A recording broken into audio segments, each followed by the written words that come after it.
What's going on, everybody? Welcome back to the Career First Culture podcast. This is Jeremy. Thank you so much for joining me today. I really appreciate that. Today, I'm going to get into lesson number 2 of the leadership lessons learned. So, a couple episodes ago, I started a new series. If you didn't catch that, it's just basically it's a list that I created to kind of give out to any of the new, younger officers in my department and or even people that are someday going to reach that level. And it basically is just some of the biggest lessons I had to learn. And I was a company or a station officer. And so I just feel like there's a lot of value in that, just the sharing of lessons learned and experience. And so I decided just to kind of turn that list basically into a series. And this is number 2. Number 2 is you can't take everyone with you. So, and I try to keep these short, but it's hard to keep them very short sometimes. This lesson was a big one for me because as a leader, I took it very seriously, the responsibility of my people, the readiness of my people, the attitude of my people, just trying to even help each other become better people in general. And so when I have somebody that isn't willing to perform at the level that everybody else is and giving me what I feel is their all, it was hard for me. It was hard for me to figure out how to handle that. I I took it as a personal challenge almost. You know, you have people, and I'm sure it's like this everywhere. You have people that just, they bounce around a lot. They'll be here for a while, and then, you know, whatever happens, they get sent out somewhere else. And so when I have people like this, I don't want to just send them down the road again. I want to be, and this is the dialogue going on inside my mind during this time. I want to be the one that makes a difference finally. I want to be the leader that somehow pulls out the greatness that's inside of this person because I know it's there. And I want him or her to truly see who they are and who they can be. So that's where I was, and because of that deep desire to make a difference and to help this person, it really clouded everything else that I was doing. So the lesson kind of that I had to learn was sometimes we've taken someone as far as we can take them. Sometimes you have somebody that eh, as much as you can try, as many different ways as you can try, you've brought him or her to the maximum level that you as a leader can bring them. And so because of that, it's time to send them somewhere else and get somebody else in that seat that is going to take advantage of the leadership and the mentoring and all the other things. Because for one, that's exactly what's happening. You're putting a lot of time and effort into somebody that is not going to give you any return. Not me personally, but you're not going to see any return in their actions and their behaviors and their choices. And so opening up that seat and freeing it to bring somebody else in allows you to hopefully start this process with somebody else that you can make a difference in their life now. And so that's kind of where I had to get to. And it was a huge, I would say, a moral dilemma for me as a leader because it's like, I, I don't want to give up. I don't want to to stop trying. I don't want to move this person down the line without seeing that I did something good. But it was a necessity because what I didn't understand that somebody had to bring up to me was that really what I was doing in reality was that I was putting so much into this person. And for one, it was taking so much out of me. It was really just sucking everything I had to give for this one person without really getting anything back. Like I said, I wasn't seeing the return on that investment that should have been. And for two, what I was doing in reality was that I was spending all of this time and effort and energy and emotional energy on one person, and I was really in effect ignoring everybody else on the crew. And I wouldn't say completely ignoring, but as far as the energy I put into them, as far as the just trying to be a leader to them or a mentor to them, it was very, very minimal in comparison to what the other person was getting. And so that was causing issues. And so I'm very thankful that somebody reached out to me and was honest enough to have that conversation with me to let me know that, because it just never occurred to me that I was allowing this to happen. I was allowing my higher performers and even my, the ones in the middle of the road, I was allowing them to feel like they were being ignored, like I, just discounted what they were doing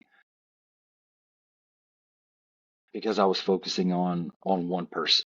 And from their eyes, of course, what this looks like is, I mean, it's just like when you are thinking about how you're dealing with your kids. You got to think about the not just the cause and effect of the outside of just what is going on and how I'm going to handle this. You got to almost dig deeper and say, all right, if I use this form of discipline, or if I make this choice, how is that going to look to them or others? And that's what it was doing, is it was almost saying, well, I'm doing all this.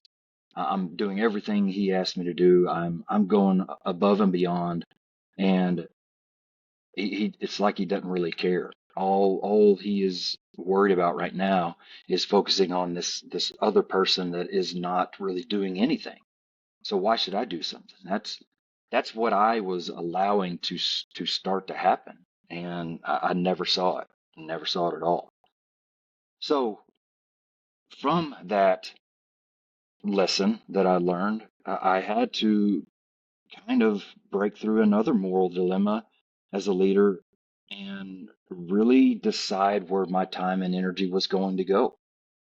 And some of my classes I bring this up, and the numbers are all made up because who knows, but I would say you break the fire service down into 20, 60, 20. So you got 20% is your high performers, the people that are the go-to get them done people. You got 20% that's on the bottom that they're the cave dwellers. I can't remember where I got that from, but the cave dwellers are constantly against virtually everything. These are the people that gripe about everything. They are not happy with anything. They don't like fires. They don't like medical calls. They don't like anything. And so you got the 20 on top, the 20 on bottom, and of course you got the 60 in the middle. They're decent firefighters. They do their job, they do what they're asked, but they're just not going to do anything above. And the scary part of this is that 60% is the vast majority of the fire service. And they're not they're not only, close to being better, but they're close to being worse too. And so by putting all my energy and focus into the the lower 20%, for one, I'm not getting any return on that investment. And for two, I'm ignoring the top 80%. And so it's just it's just not worth your time and your effort. And so what I decided to do was I decided to start basically flipping my entire mindset. I started to focus on that top 20%, or just forget the numbers. I started focusing on the higher performers, spending my energy and effort into to trying to keep them going and inspired and pushing forward. And as that is happening, I'm also working to have them help me recruit that middle ground. So we're we're pushing the top forward. We're gaining a lot of investment. But the magical part of that as well is we're we're using this group now to start bringing people from that middle ground up the chain and starting to raise their efforts and their energy and their skill level. And so once that started happening, that that was a really powerful kind of change for us. It really made a huge impact on the crew. And I think there's a lot of value there. So the question is, what do we just let the bottom, the cave dwellers, we let them do whatever they want, or we, totally don't keep them accountable for anything, or what is the line in the sand there? And personally, I'm going to say I don't know. That's for you to really decide. But for me, no, I'm not going to let them do whatever they want. I'm not going to let them just sit in a recliner all day while we're doing stuff outside, training, getting better. They are going to be involved in things that we do as a crew. Am I going to drag them out if we're doing some extra stuff, working out, or just doing some things that aren't really included in that crew training? No, I will let them know this is what we're doing, but I'm not going to drag them out. I'm not going to waste all this time and energy and air trying to incorporate them everything we do. I'm going to hold them accountable for what needs to be done. But the extra stuff that separates the people that are really really good at the job and those that can make it work, those extra things, I'm just going to let them know what we're doing and let them choose. If they choose to involve themselves, that's great. I hope they do. But I'm not going to sacrifice the energy and the effort that everybody else has given while I drag this anchor around. And so again, it was these things were some big moral walls that I had to figure out how to maneuver either around or over. Really what it came down to, I think, is, and this is, I don't know if this is Steve's personal quote, but heard this from a class from Steve Brzezinski. He said, "We can't force someone to hear a message that they're not ready to receive."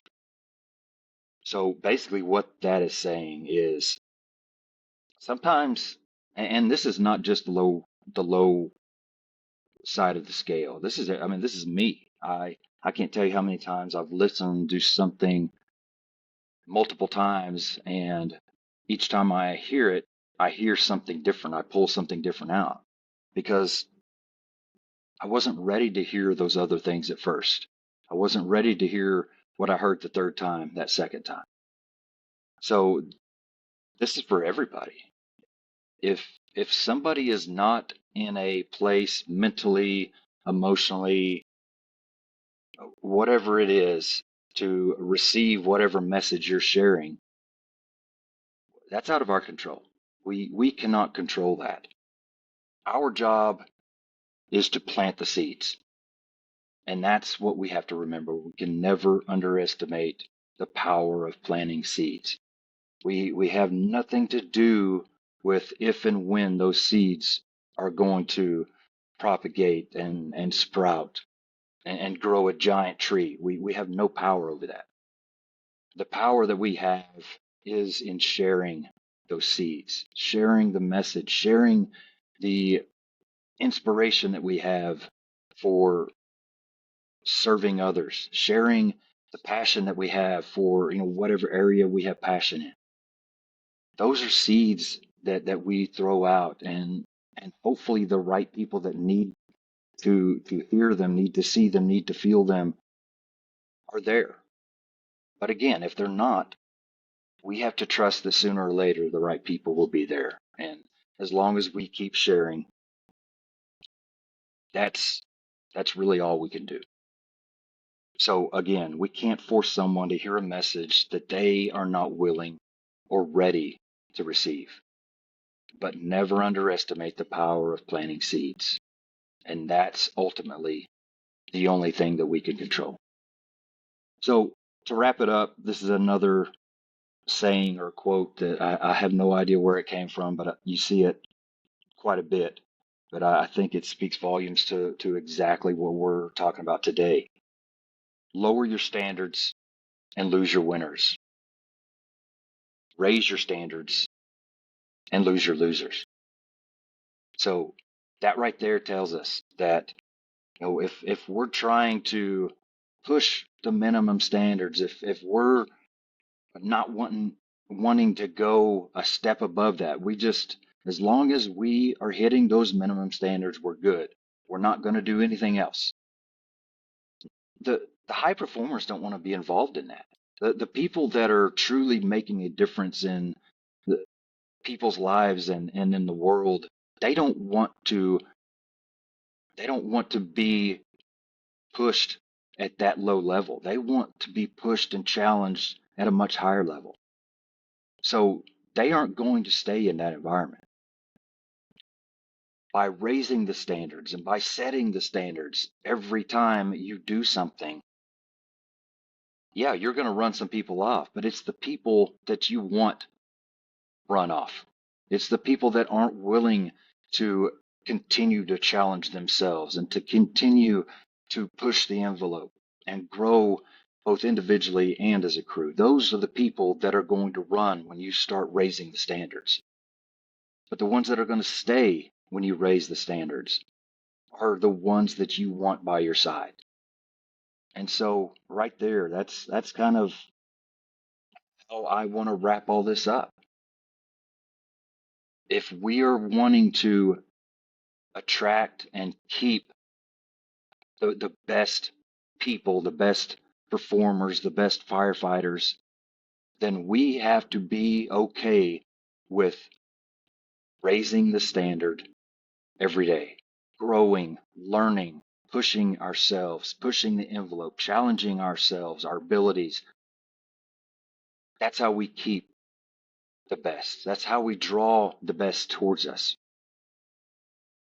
And that's how those that are at the other end of that spectrum just kind of find their way out of the door on their own. And to me, that is a win-win. And so hopefully you got something out of that, man. This is a lesson that, I mean, this whole thing is really probably 3 or 4 years in the in the process of when it started and kind of towards the end of when I had things figured out. So this wasn't a 20-minute lesson that I learned. This was a long ordeal, and so it made a really big impact on me as a person. It made a big impact on me as a leader, and I hope that it will help you as well. So thank you for your time. I really, really appreciate it. Please support the podcast by sharing it, liking it, subscribing, and keep pushing forward. Keep sharing that message. Thank you. And remember, no matter what or where you come from, great things can come from you. Thank you.